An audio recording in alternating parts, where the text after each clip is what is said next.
నా కుమారుడా, నీ చిలుకాని కొరకు పూటపడిన ఎడల పరుని చేతిలో నీవు నీ చేయి వేసిన ఎడల నీ నోటి మాట వలన నీవు చిక్కుబడి ఉన్నావు. నీ నోటి మాట వలన పట్టబడి ఉన్నావు. నా కుమారుడా, నీ చిలుకాని చేత చిక్కుబడితివి. నీవు త్వరపడి వెళ్ళి విడిచిపెట్టుమని నీ చిలుకానిని బలవంతము చేయము.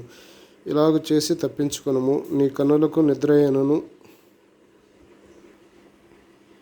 నీ కనురెప్పలకు కునుకుపాటు అయినను రానియకము. వేటకాని చేతిలో నుండి లేడి తప్పించుకున్నట్లు, ఎరుకువాని చేతిలో నుండి పక్షి తప్పించుకున్నట్లు తప్పించుకొనుము.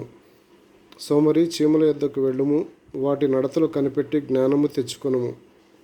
వాటికి న్యాయాధిపతి లేకున్నను, పై విచారణకర్త లేకున్నను, అధిపతి లేకున్నను అవి వేసవి కాలమందు ఆహారము సిద్ధపరచుకొనును, కోతకాలమందు ధాన్యము కూర్చుకొనును.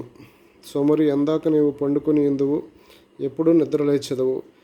ఇక కొంచెమే నిద్రించేదనని, కొంచెమే కొనికెదనని, కొంచెం సేపు చేతులు ముడుచుకొని పరుండెదనని నీవు అనుకుని చుందువు. అందుచేత దోపిడిగాడు వచ్చినట్లు దారిద్ర్యము నీ యొద్దకు వచ్చును, ఆయుధదారుడు వచ్చినట్లు లేమి నీ యొద్దకు వచ్చును. కుటిలమైన మాటలు పలుకువాడు పనికిమాలిన వాడును దుష్టుడునై ఉన్నాడు. వాడు కన్ను గీటుచు కాళ్లతో సైగ చేయును, వ్రేళ్లతో గుర్తులు చూపును. వాని హృదయము అతి మూర్ఖ స్వభావము గలది. వాడెల్లప్పుడూ కీడు కల్పించుచు జగడములు పుట్టించును. కాబట్టి ఆపద వాని మీదకి హఠాత్తుగా వచ్చును. వాడు తిరగలేకుండా ఆ క్షణముందే నరగొట్టబడును. యెహోవాకు అసహ్యములైనవి 6 గలవు, 7 ఆయనకు హేయములు. అవేమనగా అహంకారుల దృష్టియు, కల్లలాడు నాలుకయు, నిరపరాధులను చంపు చేతులను, దుర్యోచనలు యోచించు హృదయమును, కీడు చేయుటకు త్వరపడి పరుగులెత్తు పాదములను, లేని వాటిని పలుకు అబద్ధ సాక్షియు, అన్నదమ్ములలో జగడములు వాడును. నా కుమారుడా, నీ తండ్రి ఆజ్ఞను గైకొనుము, నీ తల్లి ఉపదేశము త్రోసివేయకుము. వాటిని ఎల్లప్పుడూ నీ హృదయముందు ధరించుకొనుము. నీ మెడ చుట్టూ వాటిని కట్టుకొనుము. నీవు త్రోవను వెళ్ళినప్పుడు అది నిన్ను నడిపించును. నీవు పండుకొనున్నప్పుడు అది నిన్ను కాపాడును. నీవు మేలుకొనున్నప్పుడు అది నీతో ముచ్చటించును. ఆజ్ఞ దీపముగాను, ఉపదేశము వెలుగుగాను ఉండును. శిక్షార్థమైన గద్దింపులు జీవమార్గములు. చెడు స్త్రీ యొద్దకు పోకుండాను, పరస్త్రీ పలుకు ఇచ్చకపు మాటలు లోబడకుండాను అవి నిన్ను కాపాడును. దాని చక్కదనమందును నీ హృదయములో ఆశపడకము. అది తన కనురెప్పలను చీకిలించి నిన్ను లోపరుచుకొననీయకము. వేశ్య సాంగత్యము చేయవానికి రొట్టె తునక మాత్రము మిగిలియుండును.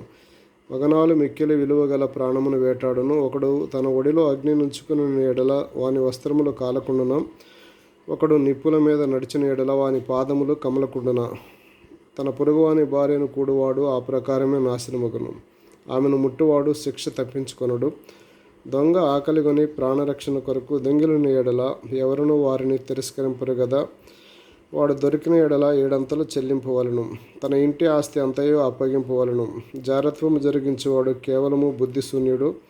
ఆ కార్యము చేయవాడు స్వనాశనమును కోరువాడే. వాడు దెబ్బలకు అవమానమునకు పాత్రుడగును. వానికి కలుగు అపకీర్తి ఎన్నటికీ తొలగిపోదు.